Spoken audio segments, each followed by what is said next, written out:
Vou retornar à variação de ângulo e ao número de voltas. No começo do curso, eu usei o número de voltas como uma coisa intuitiva da maneira como vai ser ensinado para as crianças no colégio daqui a uns anos, sei lá quantos. Mas a gente pode dar uma definição bem pesada, né, com integral. Então, eu queria voltar sobre isso.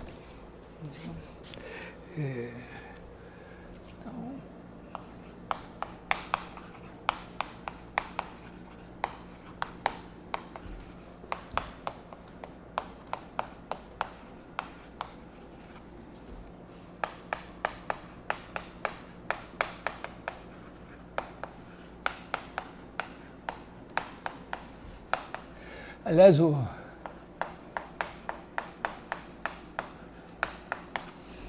nome técnico é índice.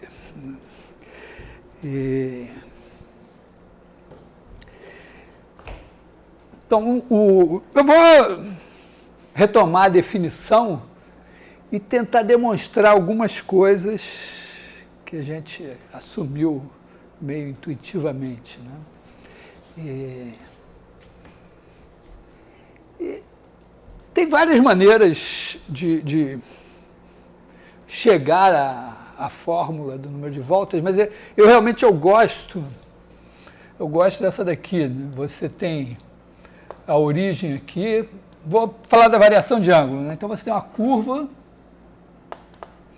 começa aqui em C de A, vem até aqui em C de B, claro que ela pode ter começado antes, e você quer medir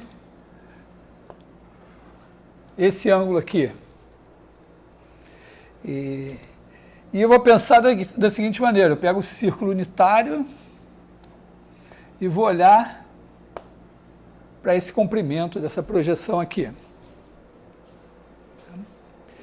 É uma maneira meio complicada e tal, mas ela se justifica, eu já falei na aula passada, né?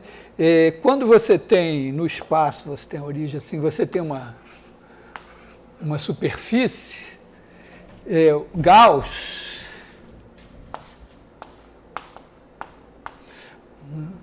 teve a ideia de definir uma coisa que é o ângulo sólido dessa superfície vista daqui da origem. Então você pega aqui a esfera unitária, projeta a superfície aqui,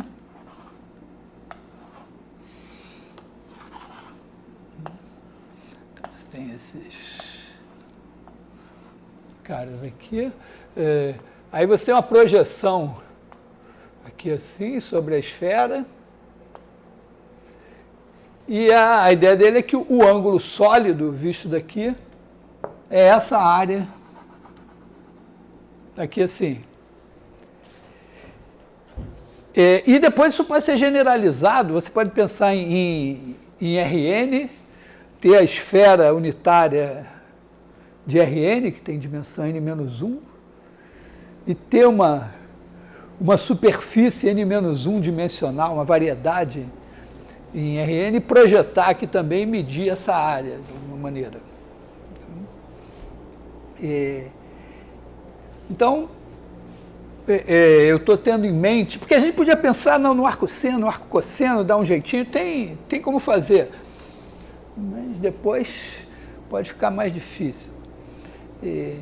Então, a ideia natural seria o seguinte, quer dizer, eu pego cada ponto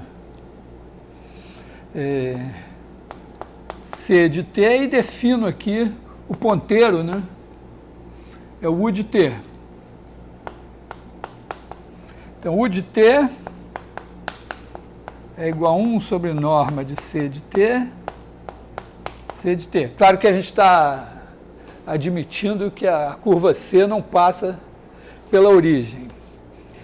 E aí, a ideia é que você vai medir o comprimento aqui, né? Quer dizer, quando você anda de A até B, essa U anda daqui até aqui, o comprimento de arco é exatamente o que a gente quer.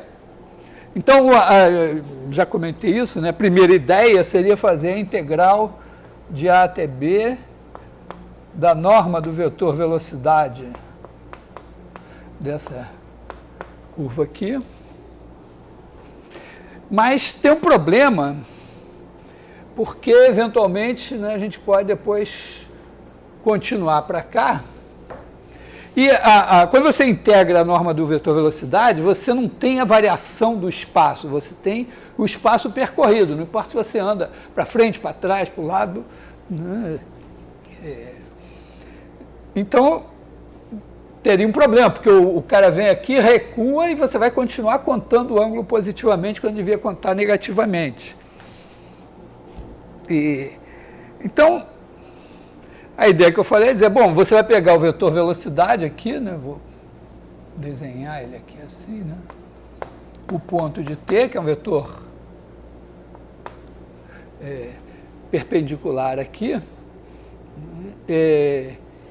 e uma ideia que eu pensei foi dizer, bom, eu pego o u de t, giro para cá e faço o produto escalar. Né? Porque se eu pegar o u ortogonal, seria esse cara daqui, né? Tá? Fazendo assim, né? Se um vetor qualquer v é igual a xy, eu defino v ortogonal como menos yx. Quer dizer, o cara é do mesmo tamanho que ele, só que girado de 90 graus no sentido trigonométrico. Se fosse y menos x, seria girado para cá. Então, quando eu giro para cá, eu digo, bom, quando o ponto estiver apontando para cá, está alinhado com esse cara, eu vou contar positivamente. Quando o ponto apontar para voltar, né, para o ângulo diminuir, esse produto escalar vai dar negativo. Tá? E eles são, né, como o ortogonal está aqui, é ortogonal a esse, e o ponto também é ortogonal, porque eu estou andando sobre um círculo, então, ou eles estão assim, ou eles estão assim, não tem ângulo, né, diferente de zero ou de π entre eles. Mas eu vou fazer uma coisa diferente. Quer dizer, em vez de fazer... Quer dizer, aqui eu disse, não, vou fazer a integral de A até B de o ponto de t escalar o ortogonal de t dt. Eu vou fazer uma coisa que é a mesma coisa, mas vai ter tem alguma implicação ali. Em vez de eu fazer isso, eu posso fazer o seguinte, eu posso fazer a integral de A até B do determinante de U de t o ponto de t, dt. Por quê? Porque o u de t, bota ele aqui assim, fica mais fácil, né? Está aqui, o ponto de t está aqui. Quando o vetor velocidade aponta para cá, essa orientação é positiva e o determinante vai positivo. Quando o ponto apontar para cá, o determinante vai ser negativo. E como esses caras são perpendiculares, lembrando que eu estou andando sobre um círculo, então o vetor velocidade é perpendicular ao vetor posição, esse determinante vai ser o produto dos módulos com o sinal. E o sinal vai ser positivo quando eu quiser que ele seja positivo, exatamente, e quando na situação que ele deveria ser negativo, ele é negativo. Então a gente pode fazer isso aqui. Porque nesse caso aqui, essa é a fórmula que se generaliza para esse caso aqui, que vocês devem ver no cálculo 3. Certamente vão ver no cálculo 3. Tá? Se generaliza para R3 e para Rn. Então, a gente pode fazer assim, né? Quer dizer, variação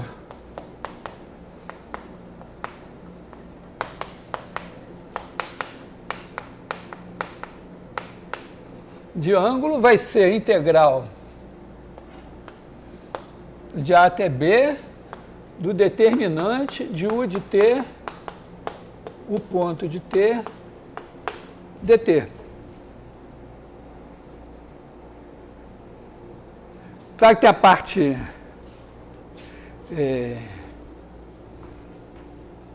chata, assim, de derivar esse bicho, né? Mas... então, vou usar essa fórmula aqui. Tá? Lembrando que a gente tem uma facilidade, né? Porque o U de T é igual a 1 sobre norma de C de T, C de T. Então, o ponto de T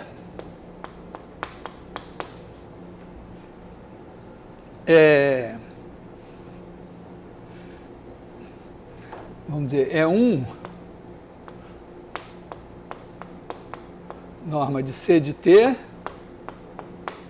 C ponto de T, mais a derivada desse bicho daqui.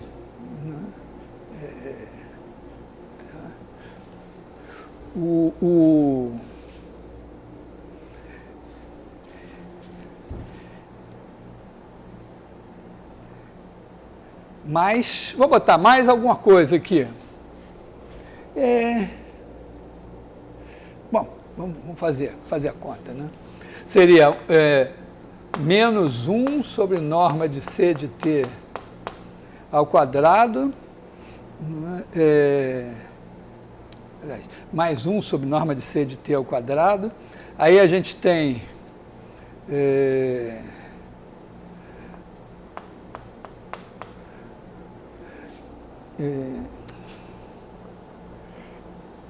vou botar aqui. Porque vou escrever mais. Isso aqui é 1. Módulo de C de T é igual a raiz quadrada de C de T, produto escalar. Então, a derivada desse bicho daqui, d dt, vai ser 1 sobre 2 vezes raiz de C de T, escalar C de T, vezes a derivada disso daqui, que é 2 vezes C de T, C ponto de T. Então, a derivada de 1 sobre norma de C de T vai ser menos vezes esse cara daqui, que é C de T, C ponto de T, tem esse daqui que é norma de C de T, né? Esse daqui, então esse aqui eu posso botar C ao cubo. Então eu vou ter esse bicho daqui, menos C de T, C ponto de T, sobre norma de C de T ao cubo, mais 1 sobre norma de C de T,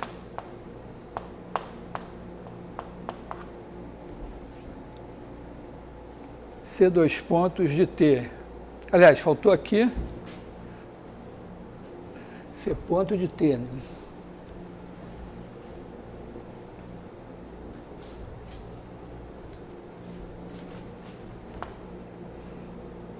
Vezes C ponto de T, mais... só, né? Ah, não. Desculpa. C de T aqui só.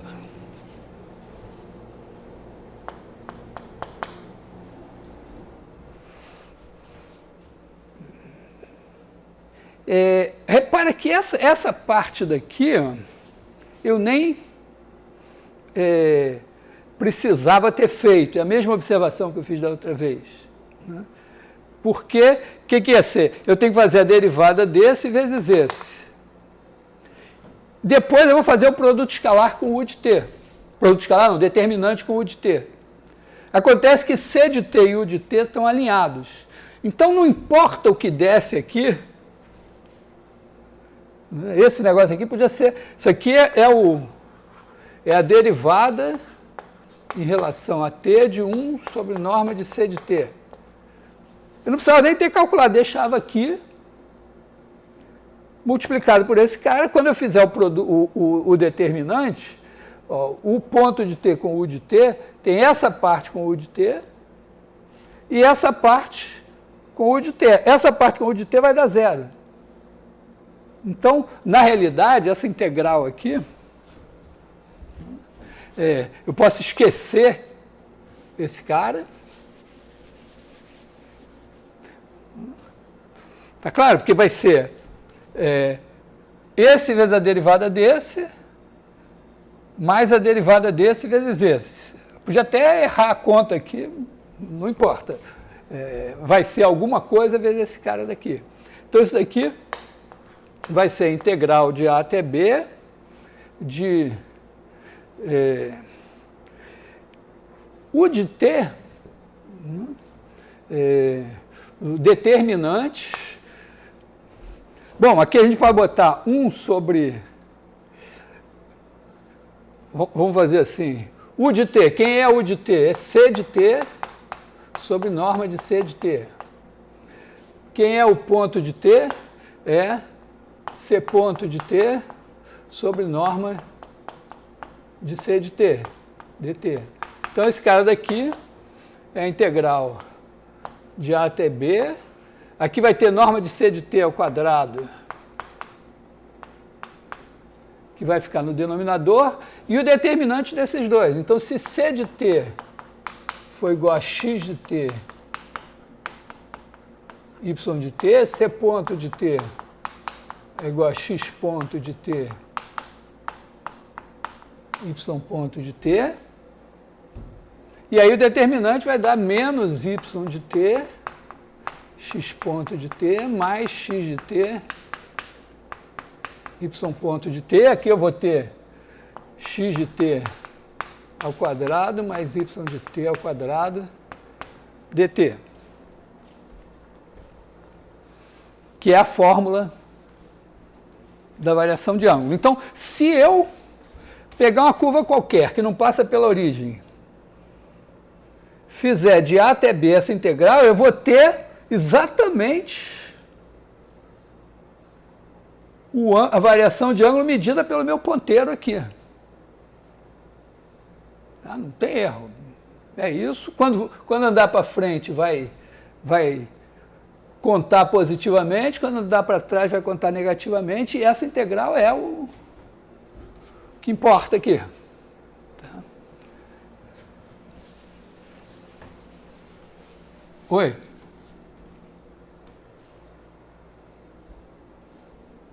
Ah, sim. Menos Y.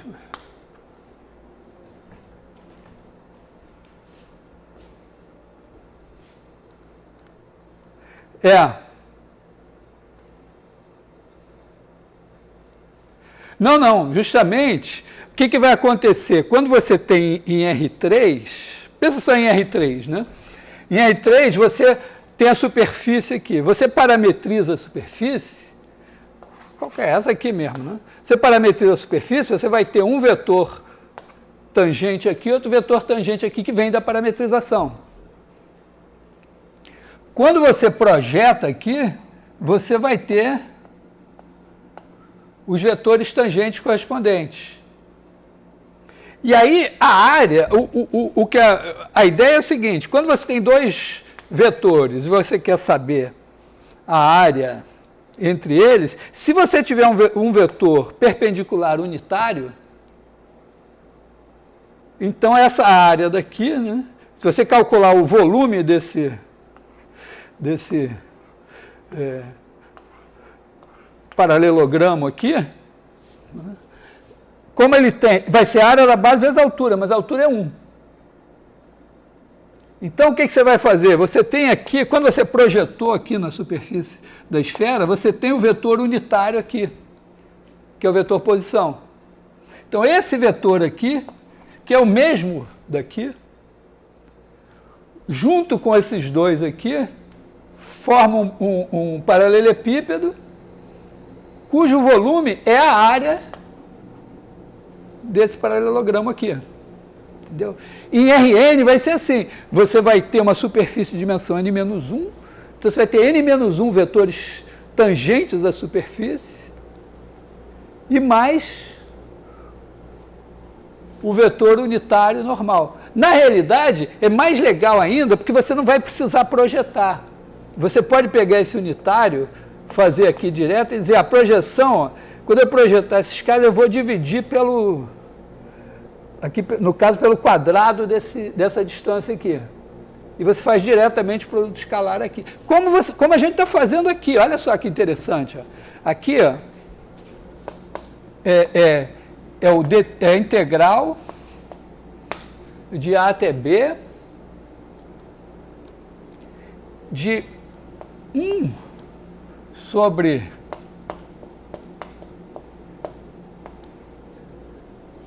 C de t ao quadrado, né? Na verdade, vou botar assim, 1 sobre C de t, determinante do C de t sobre norma de C de t,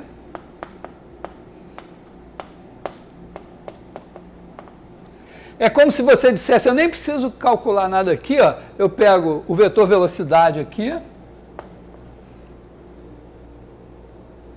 porque, de certa forma, o vetor velocidade que me interessa aqui não é exatamente, é mais ou menos, é a projeção desse aqui, é a parte que eu apaguei, que você dividia, quer dizer, tem uma componente radial aqui, que é 1 sobre norma de C de t dividido vezes o C ponto de t. E mais uma outra componente que está tangencial, né, e uma outra que é radial que não vai me interessar.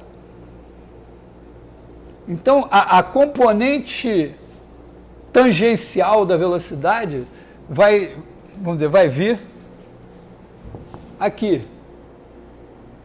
E o vetor unitário é esse aqui. Aqui vai ser uma coisa assim, você vai ter aqui na superfície, você vai ter os vetores aqui, aí você divide cada um deles por essa distância, e eles já são projetados aqui, faz com o unitário, faz o determinante. Para calcular essa área. Mas você vai ver no cálculo 3, período que vem. Bom, mas então isso é a variação do ângulo. dt. Tem uma coisa aqui, se isso que eu estou falando está certo, nós temos que provar a seguinte coisa.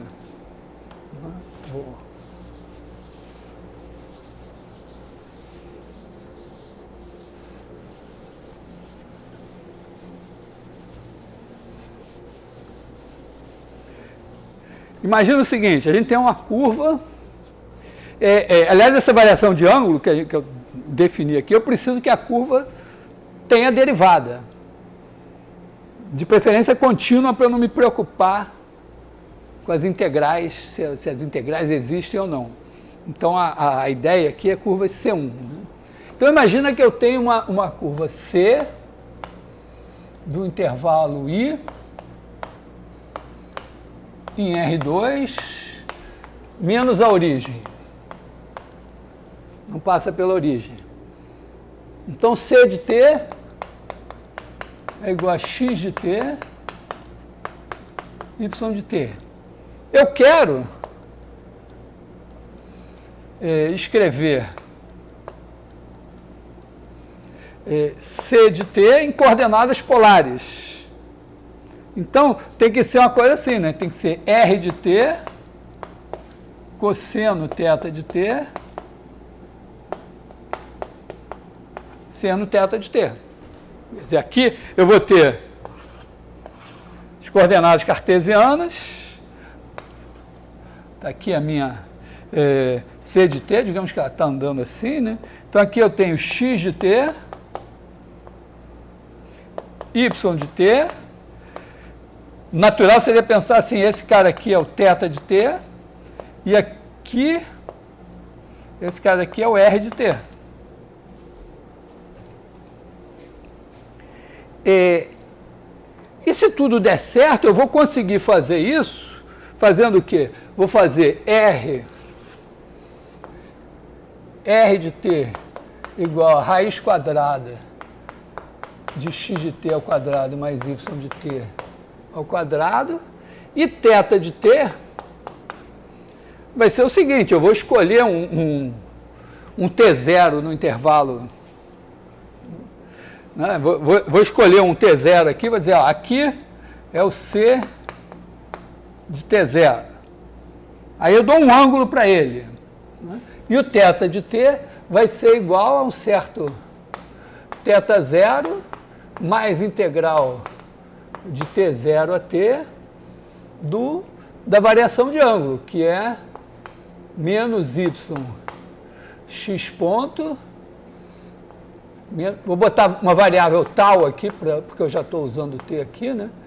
Menos y x ponto de tal mais x de tal y ponto de tal sobre x2 de tal mais y2 de tal de tal.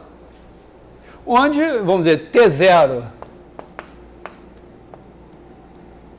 escolhido ao acaso ou por pistolão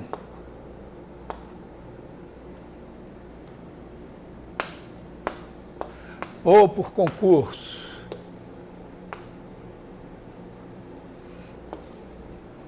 e, quer dizer, algum critério, eu escolhi ao acaso, eu disse, não, eu acho mais bonito o T0 assim, ele é primo da cunhada da minha mulher e tal, alguma coisa assim. Ou fiz um concurso usando critérios honestos ou não, escolhi o T0. Por algum escolhi o T0. Né? E aí o θ0, como é que eu faço o θ0? Né? θ0 tal que cosseno θ0 igual a x de t0 sobre r de t0, seno de θ0 igual a y de t0 sobre r de t0. Repara que uma vez o r está bem definido. Escolhido o t0, eu tenho o seno e o cosseno, né, do ângulo que eu quero,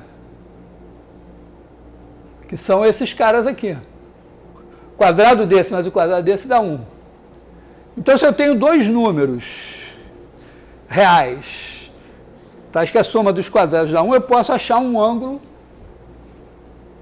que corresponde a esses números, um deles sendo cosseno, o outro sendo seno. Tem infinitas soluções, mas todas, quaisquer duas, diferem de um múltiplo de 2π.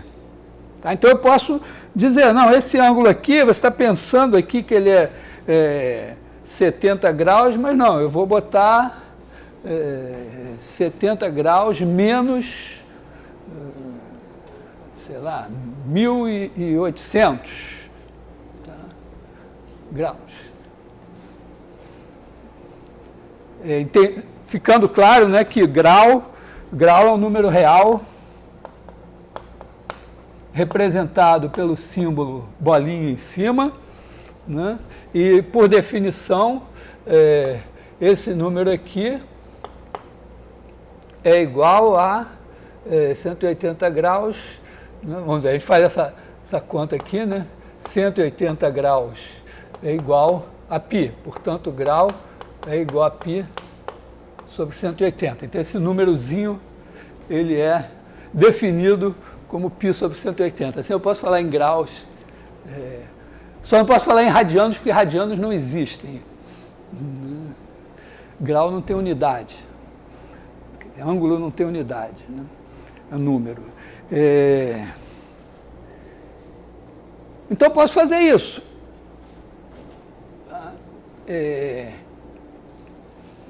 posso escolher esse cara e definir assim. E eu tenho que provar que isso funciona. Tá? Quer dizer, o teorema é que isso funciona.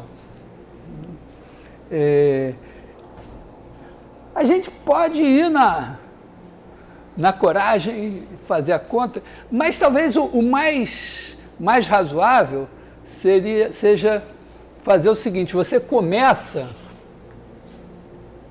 vamos supor que C de T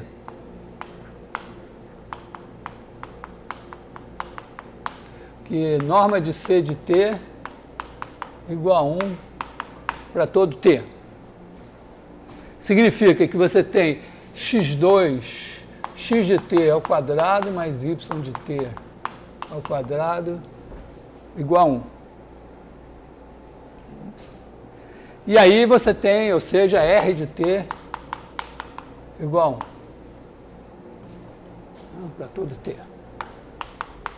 Então você pode simplesmente esquecer o R e provar que funciona. Por quê? Porque se você fizer isso e provar, basicamente seria o seguinte: você pega a curva que divide essa aqui por R, ela fica só isso aqui, mostra que funciona, e depois multiplicando por R vai funcionar também, desde que o θ-ponto seja funcione. Então, vamos fazer com essa hipótese aqui. Então, a gente vai fazer o seguinte, né? A gente quer provar que x de t, y de t, igual a cosseno θ de t, seno θ de t. E eu vou omitir o t daqui para frente, né, para todo t. E a gente sabe o seguinte, que x2 mais y2 igual a 1, né, para todo t, e que o θ-ponto de t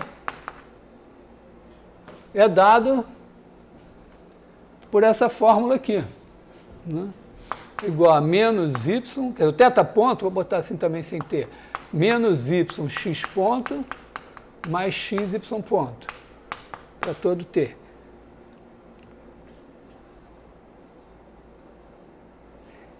E aí tem um truque tradicional para mostrar que isso é igual a isso, é fazer a função f de t igual a x menos cosseno θ ao quadrado mais y menos seno θ ao quadrado. Todo mundo aqui é função de t, né? O x, o θ, o y. Se eu mostrar que ela é constante igual a zero, então é porque isso tem que ser zero e isso tem que ser zero também. E a gente sabe o seguinte, ó, que f de t0 é igual a zero. Porque no caso aqui, né, o R é 1, então o x de t0 é o cosseno de θ de t0, ó, θ de t0, zero aqui, ele é o θ0. Então f de t0 é igual a zero.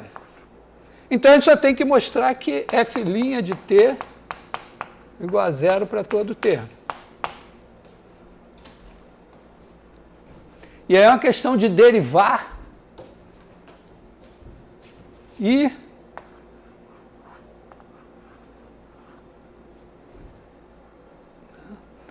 não necessariamente eu vou acertar quando eu fizer a conta aqui, mas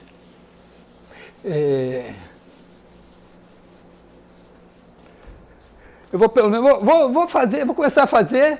Se eu errar, não tem problema, pelo menos vocês olham assim, perdem o medo, dizem, estou vendo que ele está errando ali, não vou nem contar nada para ele, deixa ele se estrepar. Mas, quer dizer, f' de t vai dar 2 vezes, aí a gente tem x menos cosseno θ, vezes a derivada de x menos cosseno θ, que é x ponto, mais seno θ, θ ponto, mais 2 vezes y menos seno θ, vezes y ponto menos cosseno θ ponto. A gente pode esquecer esse 2. Então, olha só, tem uma coisa aqui que a gente já tem que olhar e ver, que é o seguinte, ó, aqui vai aparecer 2x ponto e 2y ponto. Então, ó, 2x ponto mais 2y ponto, isso daqui a gente tem que olhar e dizer, opa, isso é a derivada em relação a t de x ao quadrado mais y ao quadrado, que é zero, porque isso daqui é constante igual a 1. É uma simplificação importante, né, que essa hipótese nos dá.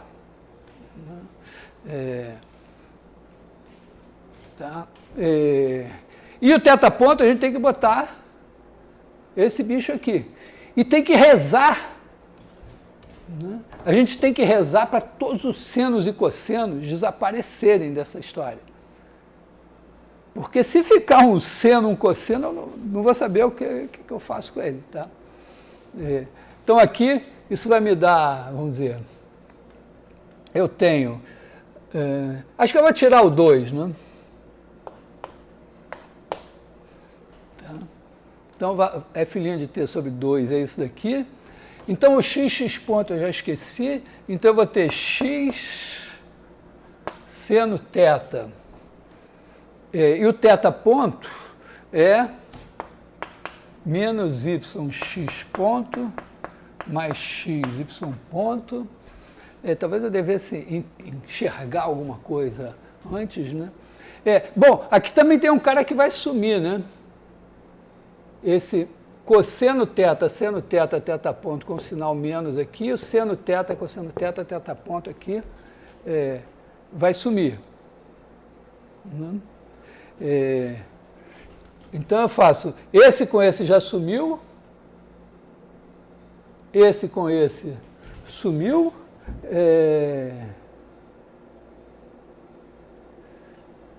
então eu estou com uma coisa perigosa aqui que eu não sei o que fazer, né?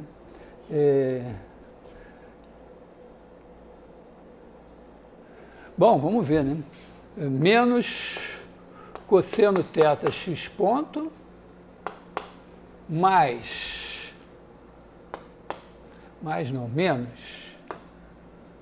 menos y cosseno θ não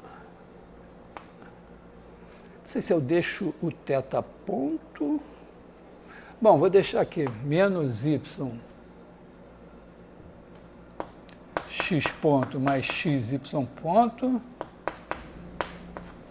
E aqui ficou o menos seno θ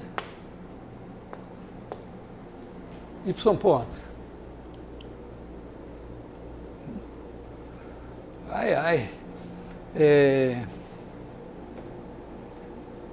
Bom, isso daqui vai me dar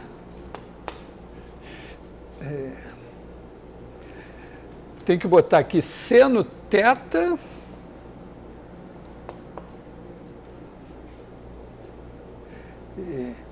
e aqui eu vou ter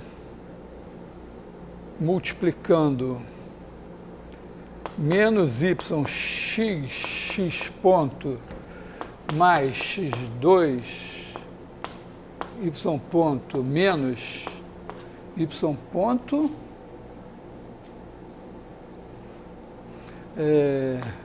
menos cosseno θ x ponto menos y2 x ponto mais xy x ponto. E eu só posso rezar. Né? Aqui, nessa altura, eu tenho que rezar para essas coisas aqui darem zero. Né? São muito parecidas. aqui é x2, né? Eu sempre posso usar que x2 é 1 menos y2,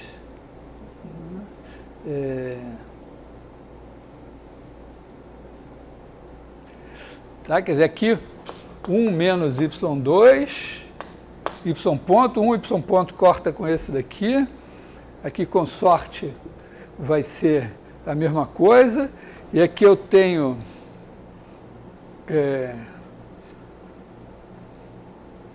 bom, deixa eu dar mais um passo, vamos ver se eu consigo alguma coisa aqui. Seno θ, então aqui eu tenho menos y, x ponto.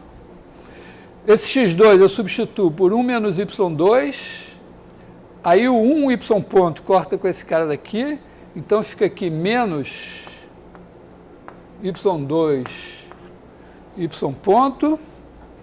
Aqui eu já ganhei, né? Já ganhei porque esse daqui é menos y x ponto mais y ponto, e isso aqui é zero. E aqui eu vou ter mais cosseno θ, agora estou cheio de confiança, né? Esse cara aqui eu vou botar 1 menos x2, aí o 1 corta aqui, então eu vou ficar com x2 x ponto mais xy. Tem um x ponto aqui que não deveria ser, né? Deixa eu ver uma coisa aqui. Cosseno θ. Aqui era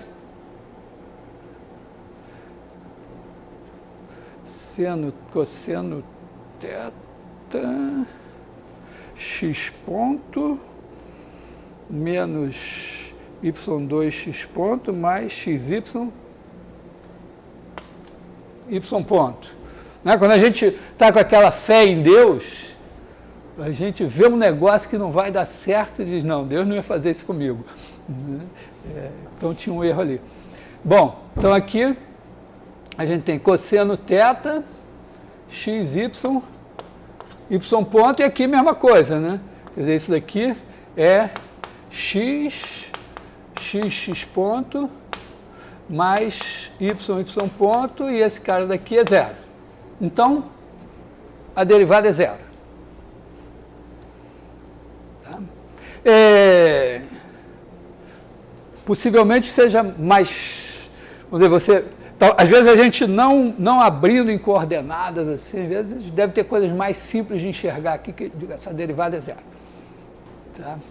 De qualquer maneira, provamos que, nesse caso aqui, funciona bonitinho. Agora, a segunda parte é dizer, bom, se eu fizer C de t, fizer U de t igual a C de t sobre R de t, eu só tenho que demonstrar que o θ desse U, não vou fazer a conta não, mas porque esse cara daqui vai ser cosseno θ de t, seno θ de t. E ele vai ser igual a 1 sobre R de t, C de t. Então é só multiplicar para cá. Só que tem que provar que esse θ de t aqui é o mesmo θ daqui. E esse, eu não vou fazer a conta, mas com certeza é. Por quê? Porque você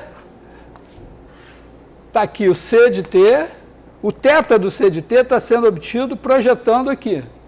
O θ do U de t seria obtido projetando aqui também. Claro que é o mesmo θ.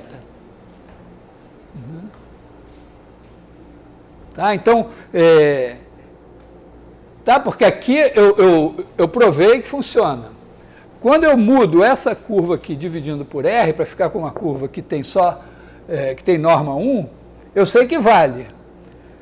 Mas vale, mas eu tenho que calcular, quer dizer, eu tenho que fazer, vamos dizer, U de t igual a x de t sobre R de t, y de t sobre r de t. Aí ela tem o θ dado pela fórmula dela, que poderia não ser o mesmo do θ dessa daqui, mas a geometria diz que claramente vai ser. Então, vou deixar essa conta sem fazer. Tá? Mas isso prova para a gente, então, né, o seguinte resultado, né?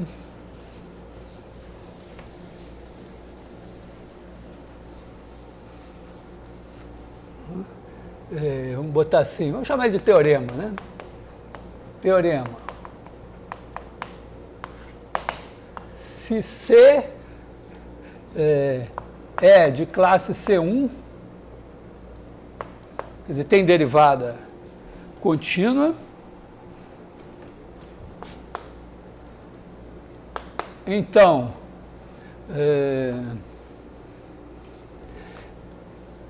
podemos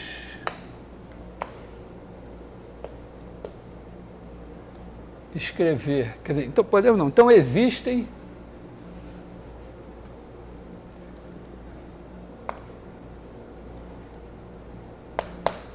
R de I em 0 infinito e θ de I em R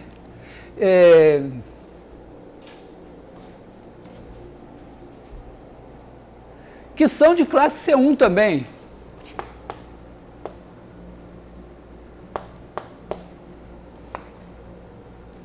Tais que C de t igual a R de t, cosseno θ de t, seno θ de t,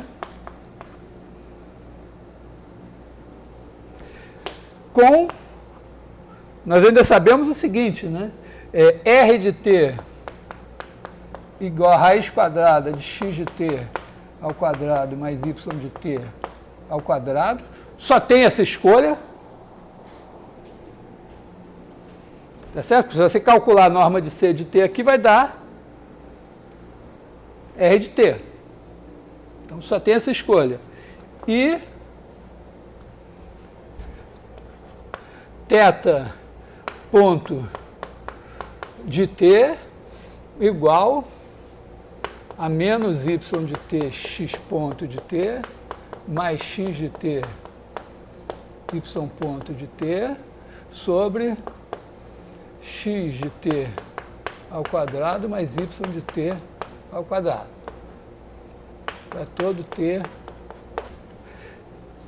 Esse aqui a gente sabe que tem infinitas escolhas. Na verdade, você sabe, né, que dois θs desses vão diferir de uma constante. Estou dizendo que qualquer solução disso aqui vai me dar esse θ ponto. Então, eu poderia fazer uma escolha de θ, outra escolha de θ, mas essa escolha ia diferir de uma constante. E por conta de diferir de uma constante, você, na verdade, significa que se você calcular esse θ, vamos dizer, o θ1 num tempo e o θ2 no mesmo tempo, tem uma constante ali que, pelo pouco que você sabe de trigonometria, você, estou me incluindo, tá? Significa que a diferença entre os θs vai ser um múltiplo inteiro de 2π. Tá?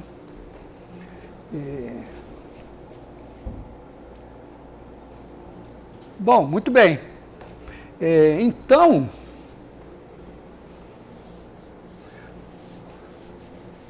é legal o seguinte, né? Significa a seguinte coisa: eu não tenho uma função. Se eu botar assim a origem aqui, eu não tenho uma função θ, que eu possa dizer assim, se eu tenho ponto P, isso é θ de P. Uma função que eu possa definir no plano todo menos a origem. Quer dizer, até tenho, mas ela vai ter necessariamente uma descontinuidade em algum lugar. Não precisa ser aqui, tá? Eu poderia fazer o seguinte, ó. Eu poderia, sei lá, riscar aqui assim e definir um ângulo θ. Mais simples assim, tira uma semi-reta, né? Vou fazer muita... Tira uma semi-reta aqui e eu poderia definir o θ aqui.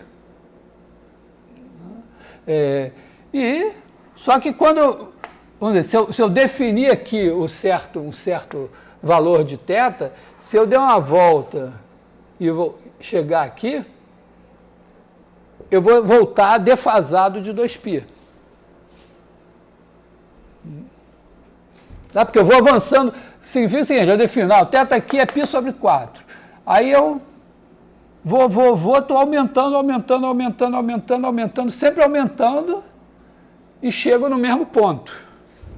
Então, eu vou chegar aqui com o ângulo 2π mais π sobre 4.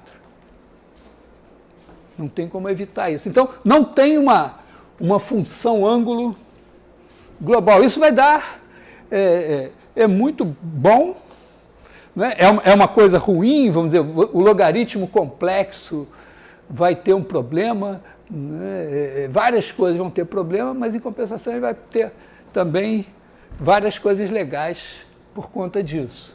Então, eu não tenho isso, mas o que eu acabei de ver é que se eu der uma curva, imagina, dou uma curva plana, que não passa aqui pela origem, ela sai fazendo voltas aqui e tal. Não importa, eu vou andando aqui e o ângulo vai aumentando. Vamos dizer, nesse caso aqui, o ângulo posso ir aumentando sempre. Quando ele chega aqui, né, eu venho aqui, pum,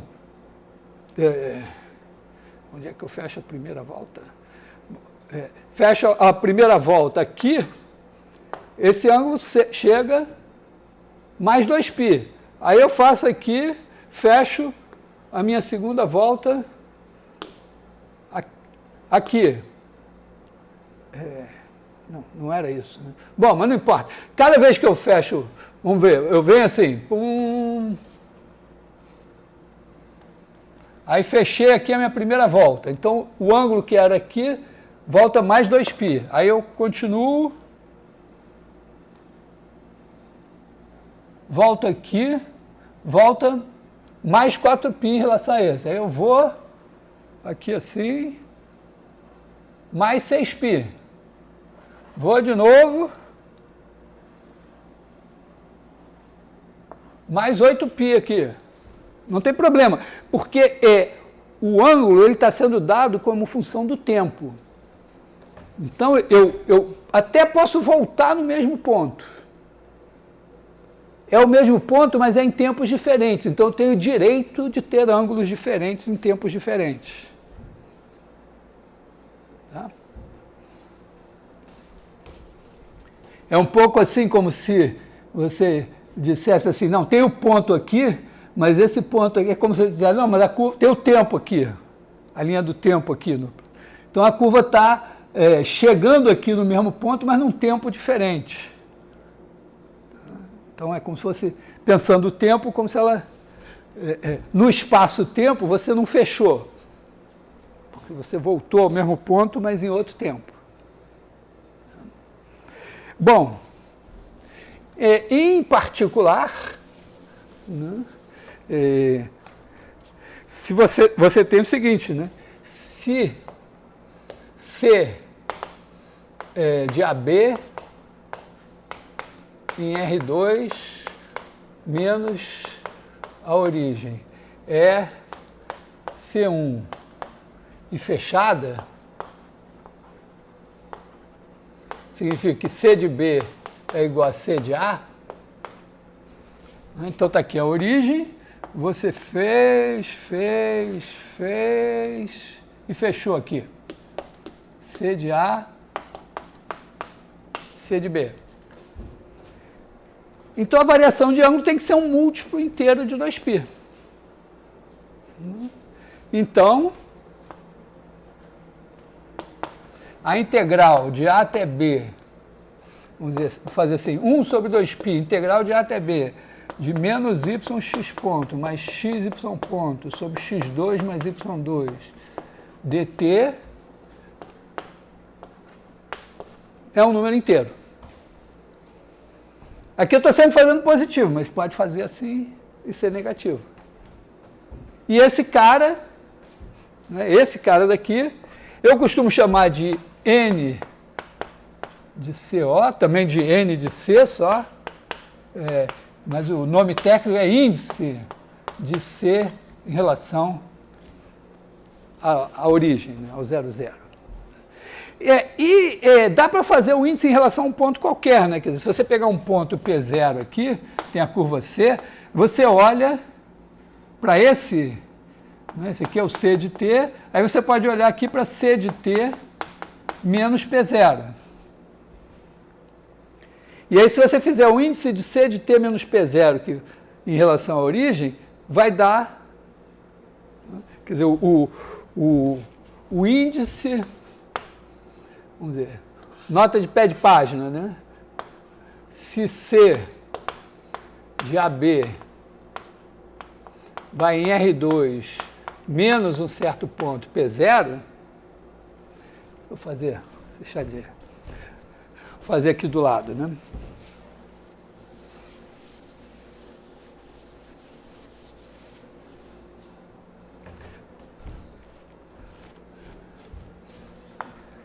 Se C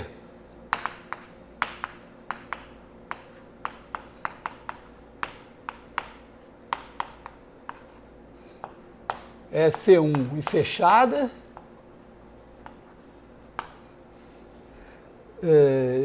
definimos o índice de C em relação a P0, quer dizer, o número de voltas que vai dar em torno de P0 é igual ao índice, vou botar assim, índice de C til em relação à origem com C til de T igual a C de T menos P0 para todo T.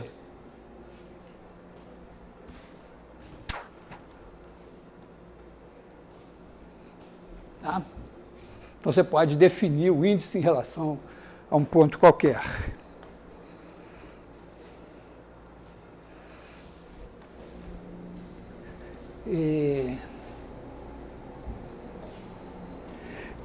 Agora tem a questão da deformação. Quer dizer, isso aqui, chegamos à estaca zero. Aquela parte do número de voltas. Quando você vai ensinar o teorema fundamental da álgebra ou o teorema de Brouwer para uma criança, né, você fala, tem o número de voltas. Então, agora nós levamos esse tempo todo, esse trabalho todo, para dizer, não, tem mesmo, o número de voltas aqui definido com essa integral e dá um número inteiro, e eu só consegui definir direito para a curva C1. Se for só contínua. Eu me dei o trabalho de escrever no livro 4, acho que uns 2 capítulos, para passar do caso C1 ao caso C0. Depois, se der, eu comento. Mas chegamos à estaca zero. Claro que para as crianças, né, na 7ª série, essa questão de curva C1, C0 e tal, a gente não vai entrar nesse detalhe, né? Mas tem que ser verdade agora que se eu deformo uma curva, quer dizer, se eu faço uma homotopia,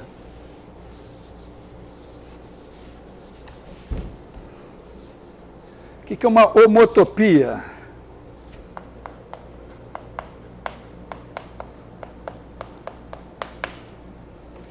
A homotopia é você pegar e, né, pega uma curva assim, C de AB, vou fazer em R2 menos a origem, chamar ela assim de C0, está aqui assim, né? Aí ela sai andando e vira a curva C1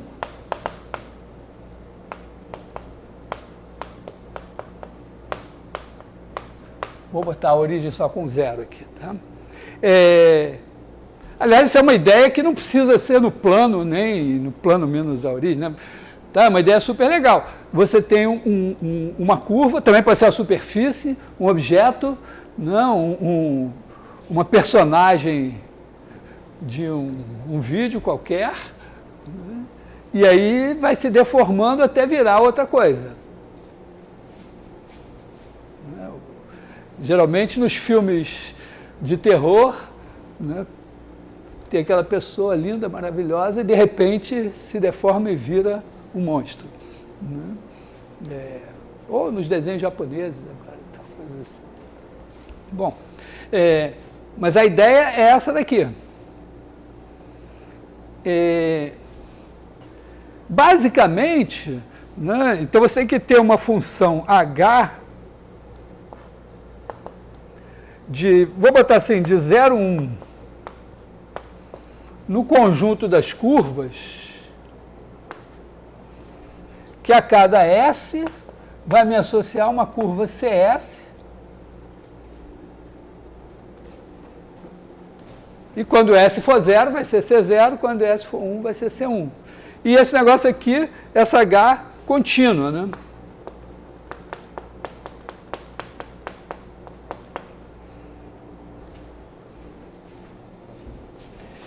Então,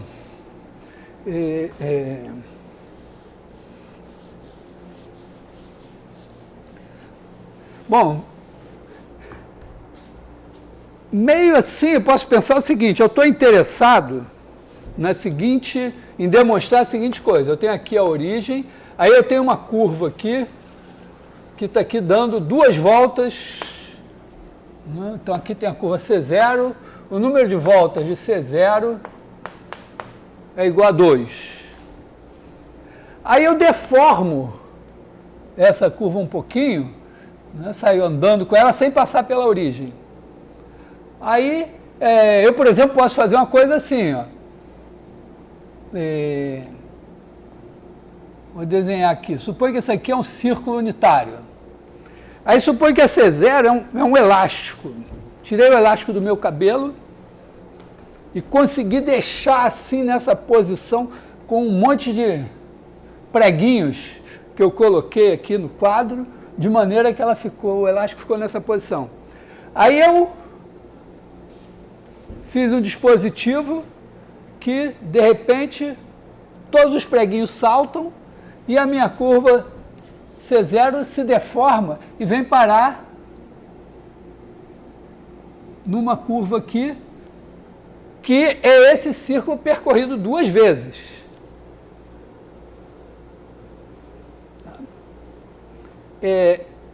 Então, se essa daqui vira, essa é a C1, é o círculo percorrido 2 vezes, N de C1 também tem que ser 2.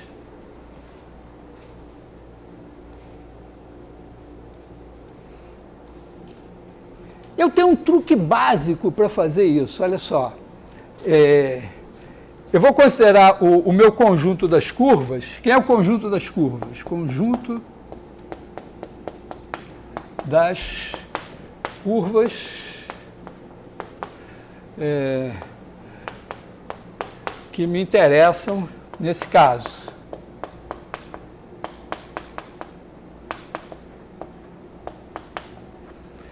É o conjunto das C de AB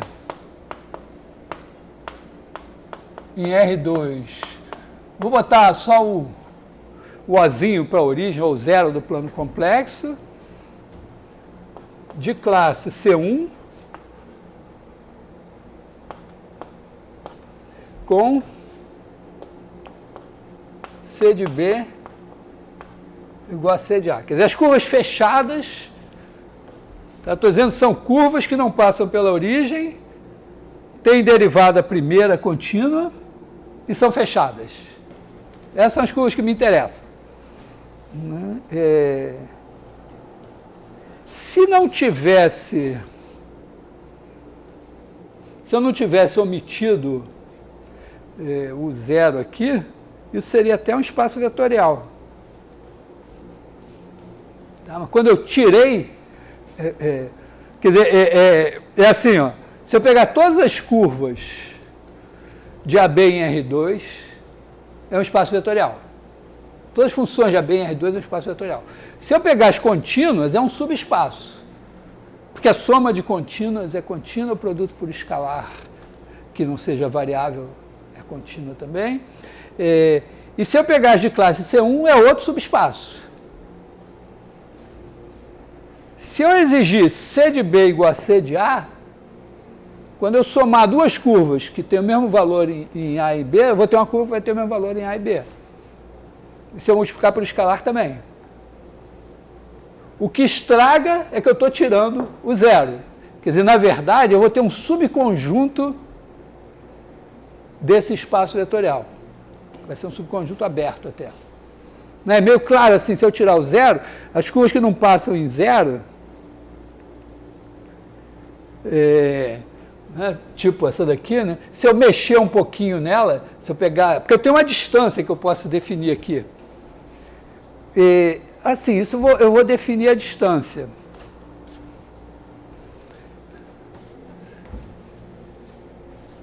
Como é que eu vou definir a distância nesse cara aqui? Eu vou usar a norma desse espaço vetorial, que é a norma de C, vai ser o seguinte, como ela é contínua, ela tem máximo, o intervalo AB é fechado, né? Então, máximo em T pertencente a AB, da norma de C de T, mas não vai bastar isso, hein? Eu vou ainda pegar mais o máximo em T pertencente a AB da norma de C ponto de T. Vou explicar por que eu estou fazendo isso. Na verdade, eu não preciso, mas para mostrar que eu não preciso, eu teria que rebolar. Eu estou dizendo que duas curvas vão estar próximas aqui, elas vão ter que estar C1 próximas.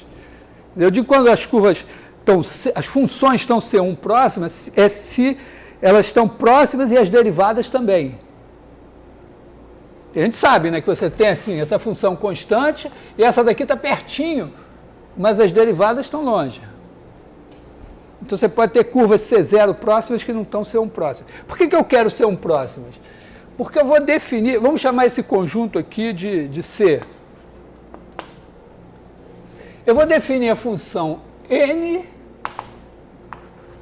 de C em R, que vai pegar cada curva C e vai associar o número de voltas de C em torno da origem, que é dado pela integral 1 sobre 2π vezes a integral de A até B de... eu lembro, era o det de C de T, C ponto de T, dividido por norma de C de T ao quadrado dt. Então, repara, aqui é uma integral. Eu sei que quando duas funções estão próximas, as integrais estão próximas. Né? Então, elas estão uniformemente próximas. Só que aqui, ó, a integral depende da derivada também. Então, para esse integrando, para dar as duas funções próximas aqui, os integrandos estarem próximos, em princípio, eu preciso que as derivadas estejam próximas. Então, por isso que eu vou exigir, para estarem próximas, que as derivadas também estejam próximas. O impressionante é que, olhando assim, é claro, precisa da derivada. Mas olhando para cá, eu sei o seguinte, ó, essa curva aqui deu uma volta em torno da origem.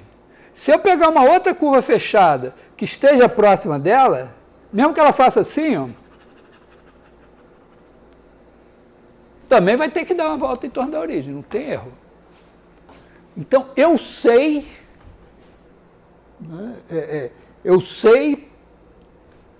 eu tenho fé, né? Porque se eu estou falando disso, se essa integral aqui tem a ver com isso aqui, então, com certeza, eu não preciso disso. Mas para demonstrar isso, vai me dar mais trabalho. Eu tive um certo trabalho, na verdade, inclusive, né, tá claro também, por conta disso, olha só, eu aprendi no cálculo 1, tem um teorema, né, tem o teorema do Weierstrass, mas tem outra maneira de fazer, que se eu tiver uma função contínua, eu posso aproximar uniformemente por funções sem infinito. Tipo isso aqui, né? Quer dizer, eu tenho uma função contínua assim, mas eu posso botar uma função sem infinito que está bem pertinho dela. Então, como eu tenho esse número de voltas definido para funções de classe C1, eu posso passar para funções contínuas via essa aproximação, mas dá um trabalho. Tem uma parte técnica aí para fazer. E depois mostrar que, na verdade, eu posso definir o número de voltas só para funções contínuas, e aí eu não preciso dessa norma da derivada, nem faz sentido. Mas vou deixar assim mesmo. Tá? Então, ó, o que acontece?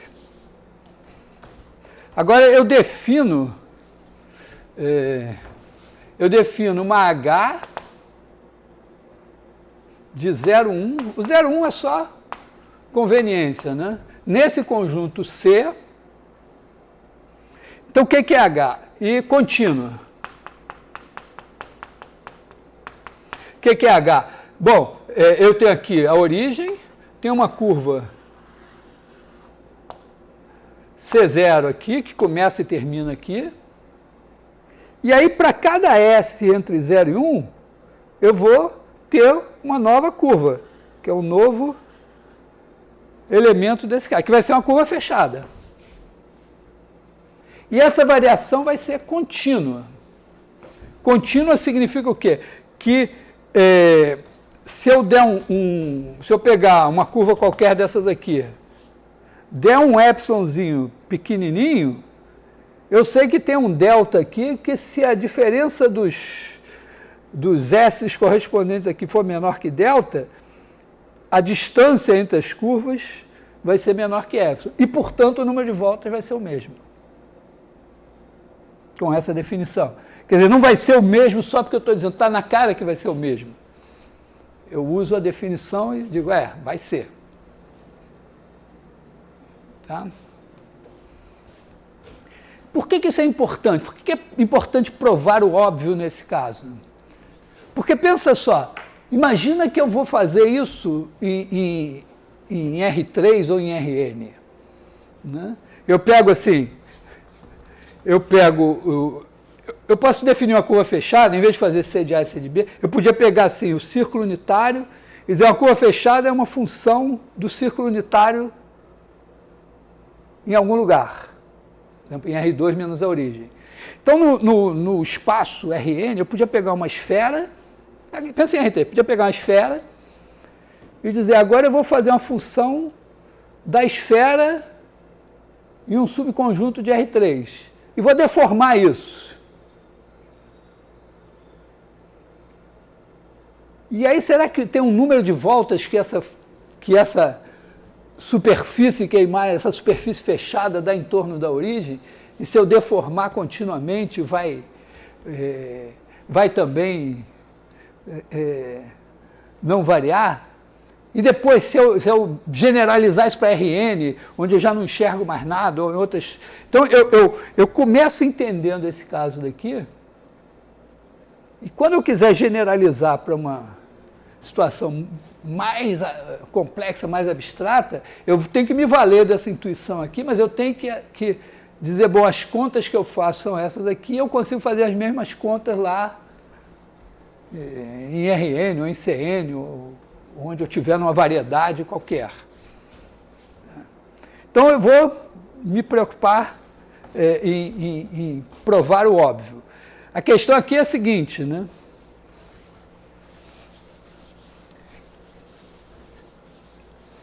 É que essa função aqui,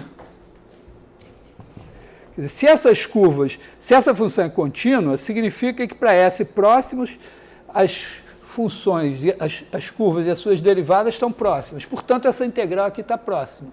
Então, sem fazer as contas, eu posso dizer o seguinte, que a função f de 0,1 em R, que eu vou fazer assim, né? H de S é a curva CS. CS é uma curva, CS pertence ao C. Então, eu posso fazer a f de 0,1 em R, que a cada S me associa a integral de A até B do determinante de CS de T com CS ponto de T sobre norma de CS de T ao quadrado dt, 1 sobre 2π.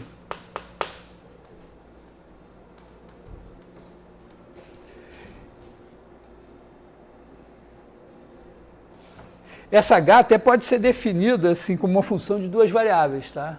Função poderia ser, eu poderia dizer o seguinte, H de ST é igual a CS de T, e usar derivadas parciais, mas nem vou pensar nisso. Então, essa função é contínua.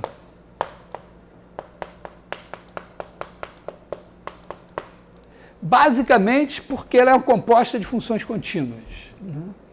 Quer dizer, quando as curvas estão próximas aqui, significa que as curvas e as derivadas estão próximas, significa que esse negócio aqui está uniforme, elas estão uniformemente próximas, aqui está uniformemente próximo, essa integral da parecida, da próxima.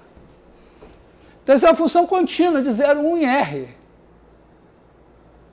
E eu sei o seguinte, ó, f de 0 é igual ao número de voltas de C0 em torno da origem.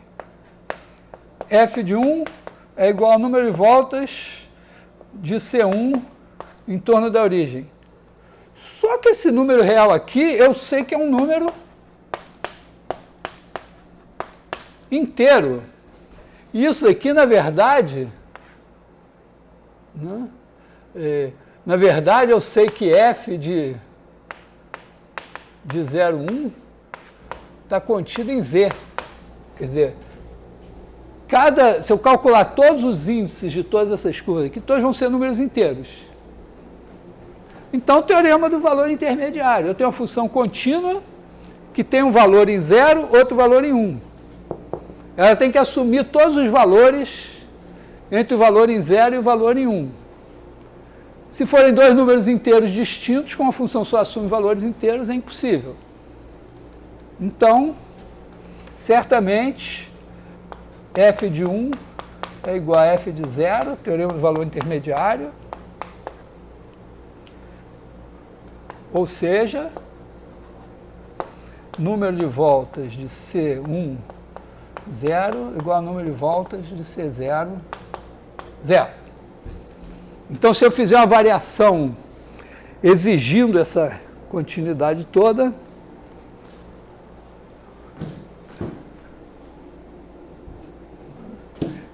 o número de voltas não muda. Então, provamos mais uma das coisas que era mais ou menos nosso princípio básico, né? Tem um número de voltas, existe, e ele não pode mudar se eu não passar pela origem, que é justamente o que eu fiz aqui, ó, impedir as curvas de passarem pela origem.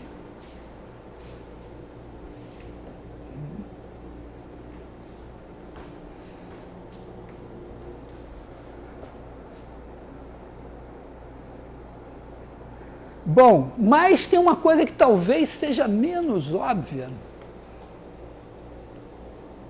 É fácil acreditar, mas é o seguinte, se as duas curvas dão o mesmo número de voltas em torno da origem, então eu posso deformar uma na outra, sem passar pela origem.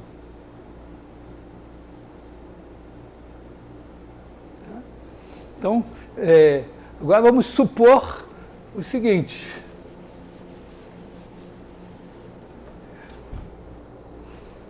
Vamos dizer,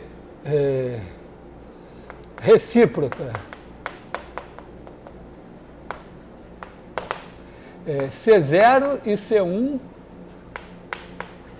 pertencem a esse conjunto aqui. E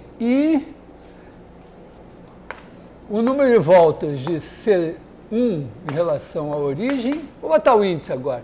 Índice é igual a índice de C0 em relação à origem. Então, existe H de 0,1 em C contínua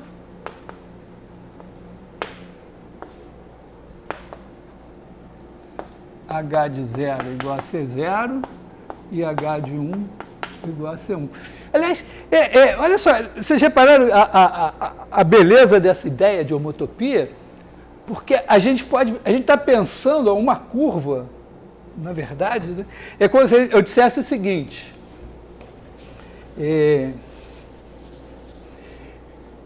eu tenho o espaço é igual ao espaço vetorial das curvas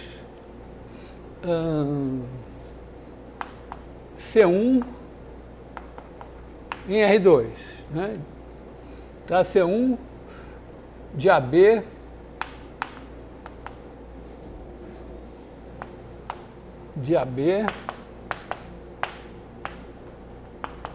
em R2. Com essa norma aqui, isso aqui é o tamanho do vetor, o tamanho da curva é dado assim. Tá? Eu vejo maior distância dela à origem e maior distância do vetor velocidade à origem. Aí esse C aqui, C é um aberto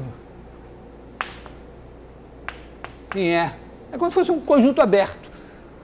Não são as curvas que não passam, as curvas fechadas que não passam pela origem. É um subconjunto aberto. Tá? Na verdade, vou botar as curvas fechadas aqui. Porque eu posso deformar, em E eu posso deformar uma curva fechada e ela deixar de ser fechada. Mas se eu estiver dentro das curvas fechadas, esse cara é um aberto. Mexo numa curva fechada, ela tem que continuar fechada. Se eu mexer um pouquinho, ela não vai passar pela origem. E aí eu estou dizendo o seguinte, ó. Tem aqui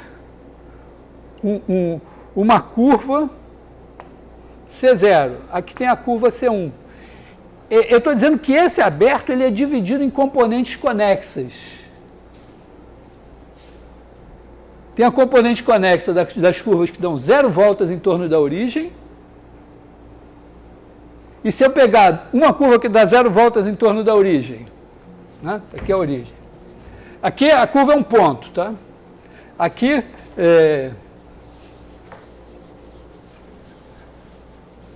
então eu posso pensar assim, ó, o espaço é um aberto, o espaço é um espaço vetorial, cada curva é um ponto do espaço.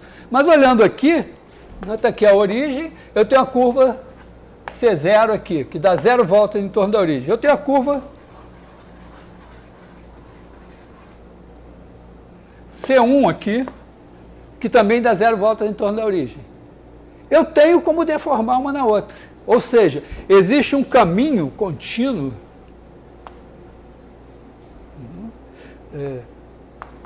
de curvas. Eu posso fazer um caminho contínuo de curvas aqui que transforma essa curva nessa. Fazer esse pontinho andar até aqui, e ele consegue. Mas se por acaso, vou botar a origem mais para cá, eu pegar essa curva aqui, que dá uma volta em torno da origem, aí eu não consigo deformar uma na outra. Né? Quer dizer, aqui, vamos dizer, tem aqui a C1, se eu botar aqui a C2, é como se esse C aqui tivesse uma componente conexa aqui, outra componente conexa aqui, e eu não consigo passar daqui para cá, porque eu teria que cruzar uma fronteira, que no caso é passar pela origem. Claro que eu posso deformar essa curva nessa, mas eu tenho que passar pela origem. Como o C não me permite, o C não inclui passar pela origem, eu não posso. Tá? Então, o caminho que me traria aqui por essa passa por fora de C. E como é que eu demonstro que realmente pode? Vou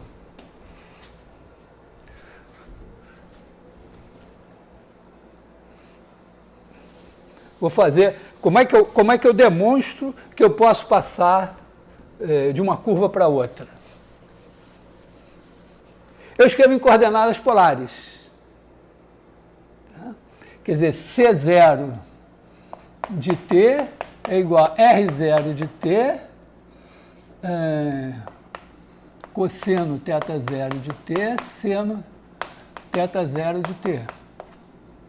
E C1 de t igual a R1 de t, cosseno θ1 de t, seno θ1 de t.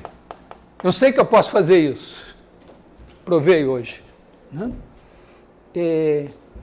E aí, a ideia seria o seguinte, ó, tem uma maneira simples, né, de passar, vamos fazer o RS de t.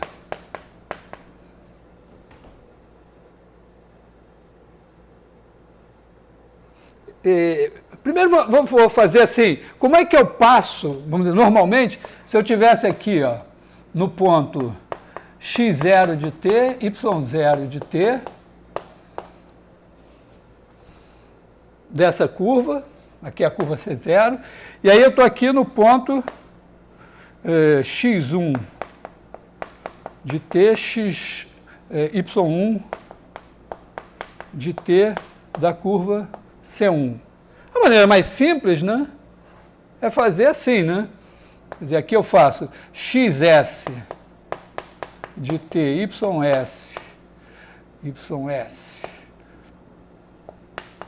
de t é igual a 1 menos s x0 de t,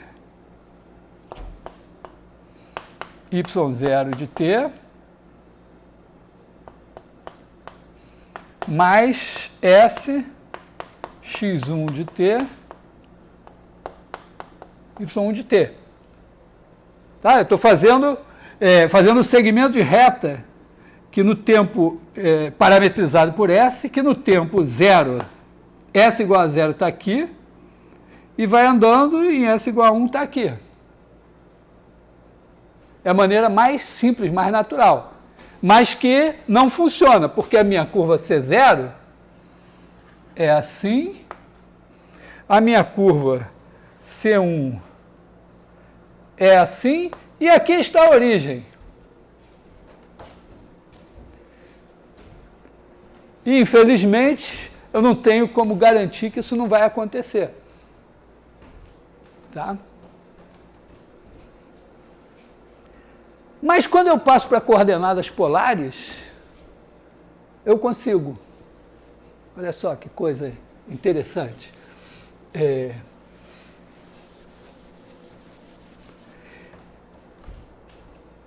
Eu tenho, vou fazer o gráfico aqui. Está aqui o intervalo AB. Aí esse é o gráfico de R. Então, é claro que a curva, o R no tempo A e o R no tempo B são iguais. Então, aqui é a função R1 de t. R0 de t. Está aqui o... E a outra tem o R1 de t que talvez, pode até passar, né? Nesse caso, pode acontecer, entendeu? Desses R's, tá certo? Eu posso estar aqui num R assim, o outro aqui num R assim, ser o mesmo R e não ter nada a ver uma coisa com a outra, né? Até em tempos iguais. Tá? Mas eu vou deixar um desenho mais simplesinho, faz de conta que os R's não se cruzam, mas não tem nenhuma... Tá? Então aqui é o R2 de T. Então, claro, eu posso fazer RS de T igual a 1 menos S R0 de T mais S R1 de T. Então, o que vai acontecer no tempo zero? No S igual a zero eu vou estar aqui, no S igual a 1 eu vou estar aqui, e vai sempre acontecer que RS de A igual a RS de B. Por quê? Porque eu estou andando daqui até aqui, estou andando daqui até aqui, mas em cada S deve funcionar, né? Aliás, esse tamanho, aqui não aparece muito bem, né? Mas esse tamanho daqui é igual a esse, né?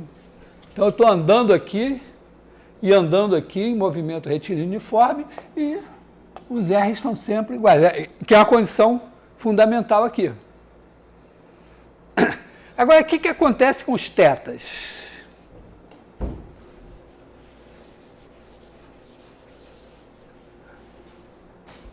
Os tetas são assim, né?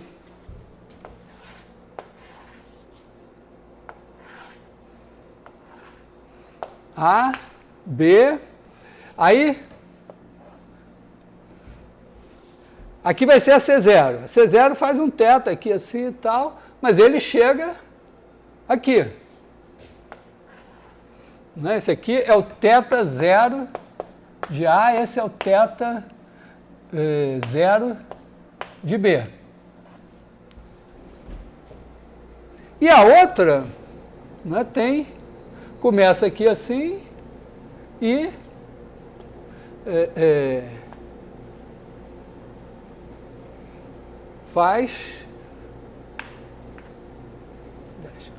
faz alguma coisa assim.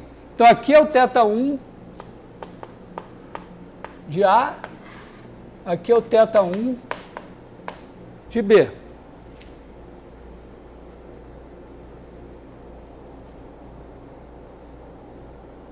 Só que tem uma coisa muito importante, olha só. Repare o seguinte, imagina que eu faça teta S de T igual a 1 menos S teta 0 de T mais S teta 1 de T. Eu preciso do seguinte, né? Eu tenho que voltar no mesmo ponto com o mesmo R, que era aqui. E eu tenho que voltar, né? Quando eu sair do A no tempo B, eu tenho que voltar com uma variação inteira de π. Então, eu tenho que garantir que teta S de B menos teta S de A igual a um certo 2nπ com n, vamos dizer, ns, n pertencente a z. Tá? Esse n é o número de voltas que a curva dá. Ora, se essa variação aqui e essa daqui forem diferentes, isso não vai funcionar. Tá certo? Porque eu vou passar, digamos que esse cara daqui fosse 2π e esse aqui fosse 4π. Quando eu andar, né, de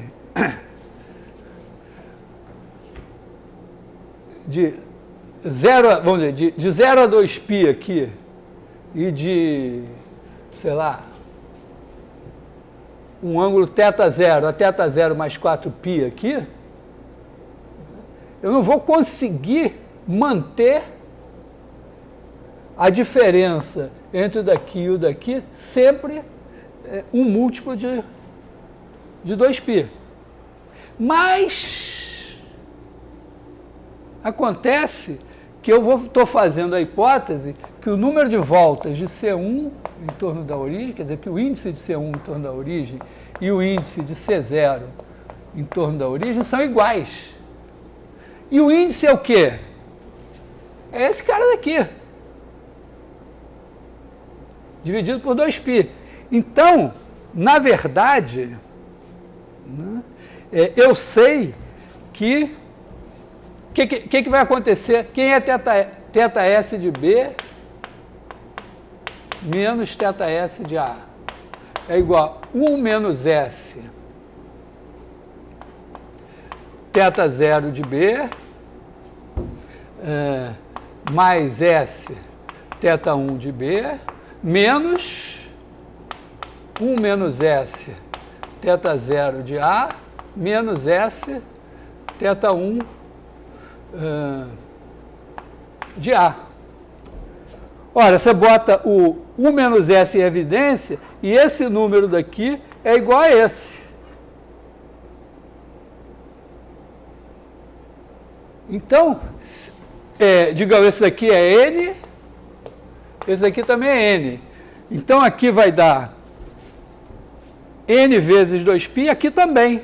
E aí, quando eu faço 1 menos S vezes N2π mais S N menos N2π, isso daqui vai dar 2Nπ para todo S.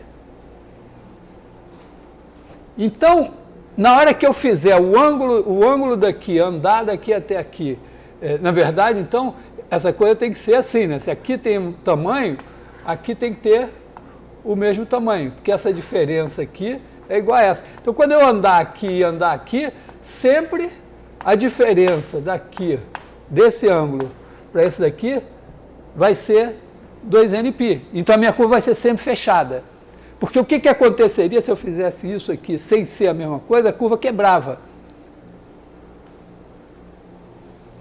Tá? Quer dizer, eu não conseguiria, vamos dizer, essa homotopia que eu estaria fazendo, na verdade, o R seria sempre o mesmo, mas ele chegaria em ângulos diferentes, e aí abriria a curva.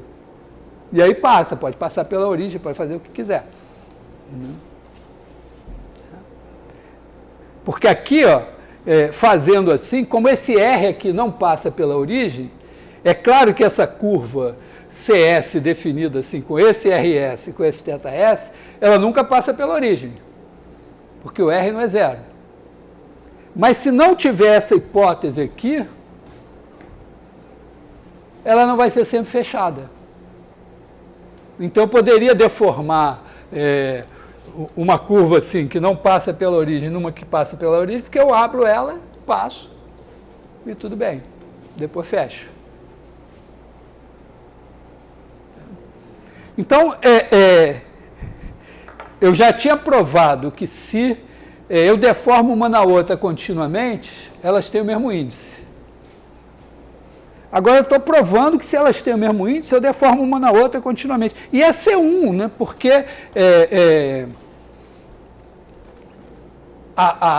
para cada S, ó, a derivada em relação a T só depende da derivada de R0 e da derivada de R1.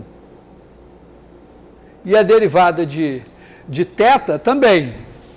Só depende... Tá? S aqui, para cada S, é constante. E a variação é claramente contínua. Para cada... Tem que fazer os detalhezinhos. Então, a gente então consegue mostrar essa coisa. Não é mais... Vamos dizer, se você botar 2 buracos, né, tirar 2 pontos, já fica mais difícil, né, a demonstração, né, de que...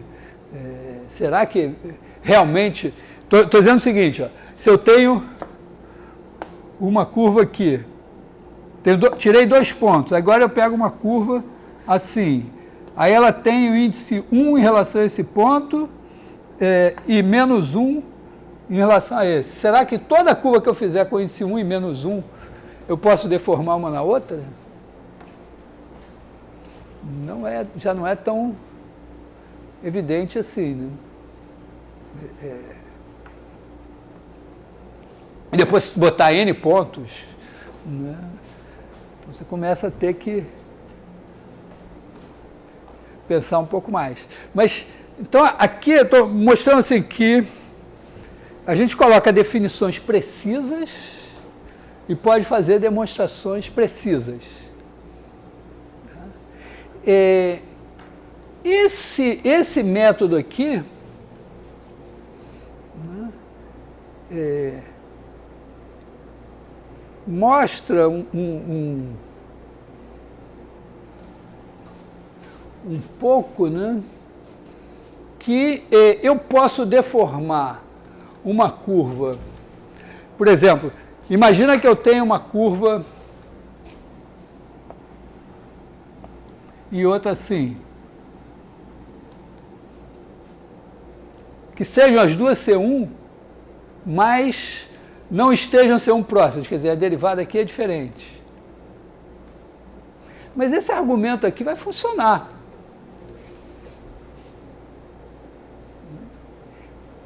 Ele não dependeu, quer dizer, quando eu tenho curvas C0 próximas com o mesmo índice, eu consigo deformar uma na outra. Uma deformação que, tudo bem, a derivada aqui vai andar mais rápido, mas dá para fazer. Isso vai ser crucial, porque vai dizer o seguinte, que se eu tiver duas curvas C1 que tiverem C0 próximas, quer dizer, uma está perto da outra, mas as derivadas estão longe, o índice vai ser o mesmo. Então, indica que o índice, na verdade, não depende assim da derivada, né? Embora na fórmula apareça. Então, essa a continuação da história, assim.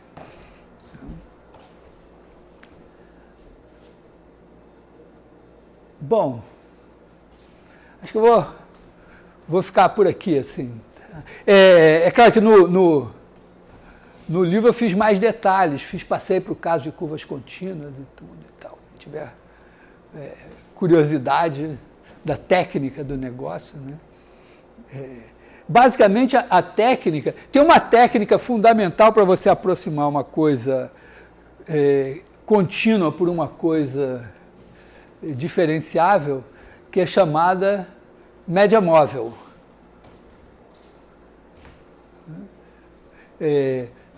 Todo mundo sabe hoje o que é média móvel, né? Média móvel é você dizer assim, opa, eu não estou confiando muito que os meus dados estão tendo uma variação assim, meio durante a semana, aquela coisa assim, que sexta-feira e tal, aí sábado e domingo não notifica tudo e tal, aí você faz uma média móvel para ficar mais... Média móvel tem um nome em matemática, aproximação por convolução. Imagina que você tem uma função assim, ó, pode até ter uma descontinuidade. Aí você pega e faz o seguinte, pega uma funçãozinha assim, bem bonitinha, sem infinito, e com essa integral aqui, vamos chamar isso aqui de φ, integral de φ igual a 1. Aí você faz o seguinte, pega cada ponto dessa função aqui e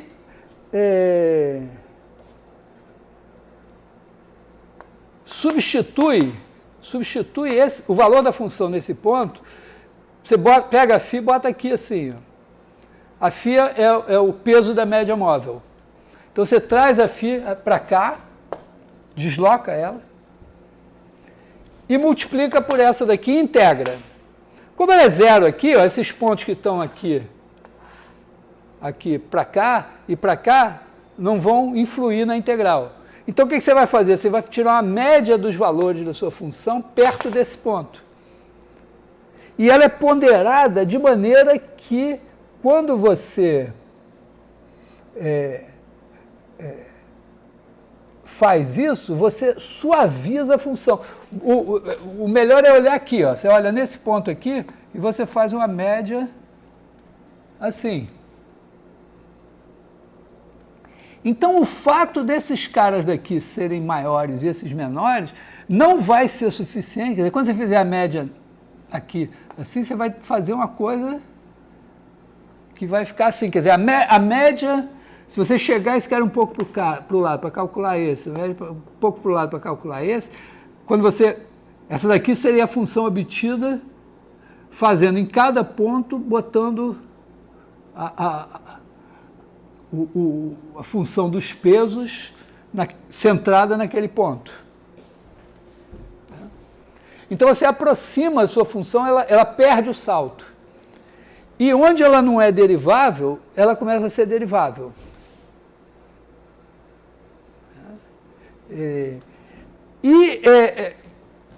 Basicamente, vamos dizer, essa função escolhida aqui, C infinito, suporte compacto, ela pega essa função, uma função que era só contínua, e transforma numa função que tem todas as derivadas que você quiser e está pertinho.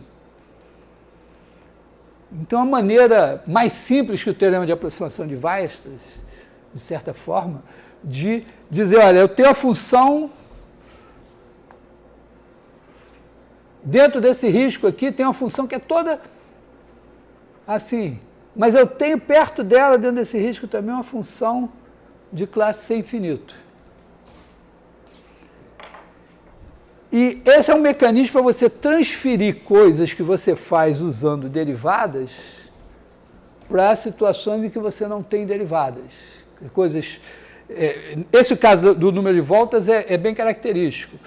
Quer dizer, a gente olha para uma curva contínua e diz, tem o número de voltas dela em torno da origem. Mas eu só sei calcular com a minha fórmula de integral se a função tiver derivada. Aí depois eu digo, não, tudo bem, agora pega a função que não tem derivada. Eu aproximo por funções que têm derivada e vejo que todas as aproximações perto da minha função, que é só contínua, dão o mesmo número de voltas. E aí eu consigo definir como um limite por aproximação. Esse é mais ou menos o truque. Porque essa coisa de número de voltas e tal está ligada à topologia. A topologia só se preocupa com funções contínuas. Então, ela não pode usar derivada nem nada e tal. Mas a gente descobre que muitas coisas que são topológicas, se você usar derivada, são fáceis. Fáceis de demonstrar, de obter e tal. E aí você usa as técnicas de cálculo para obter resultados de topologia. Por exemplo, o teorema de Brouwer é um. O teorema de Brouwer diz que se você tiver uma bola, fizer uma função contínua da bola na bola, tem um ponto fixo. Para você demonstrar direto para funções contínuas, é mais difícil. Mas se você supuser que as funções podem ser de classe C1, C2, alguma coisa assim, você consegue mais facilmente. E depois, via aproximação, você passa para o caso contínuo. Bom, aqui foram só, vamos dizer, estou só comentando que essa maneira de definir o número de voltas aqui, com coisa C1, para depois passar para C0, é uma coisa super, é uma técnica super consagrada em matemática, né?